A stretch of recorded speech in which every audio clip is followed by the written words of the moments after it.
চাচা, আপনার দোকানে সব থেকে সেরা আলতাটা দেখান। আমার বান্ধবীর শখ হয়েছে আলতা পাই দিয়া। রোহন, এদেরকে ভালো ভালো আলতাগুলো দেখাতো।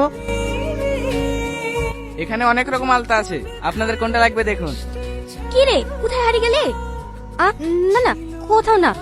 আচ্ছা, আমাকে তোমার পছন্দের একটা আলতা খুঁজে দাও। আমাদের দোকানে সব আলতাই সুন্দর, আপনি যেটা পরবেন সেটাই আপনাকে সুন্দর লাগবে। তুমি আমাকে আপনি আপনি করছো কেন? আমার নাম সাথী, তুমি আমাকে তুমি করে বলবে। তুমি কে মা? আগে তো তোমাকে কখনো দেখিনি। আপনি সেলিম বাবুর মেয়েকে চেনেন না? সেলিম বাবুর মেয়ে? হ্যাঁ চাচা। মা, তুমি ভিতরে আসো। তোমার আসার কি দরকার ছিল? আমাকে এক কল ফোন করে দিতা, আমি তোমার বাড়িতে আলতা পাঠিয়ে দিত। না না চাচা, আমার যখন ইচ্ছা হবে আমি নিজে আপনার দোকানে এসে পছন্দ মতো জিনিস নিয়ে যাব। ঠিক আছে মা। এই আলতাটার দাম কত?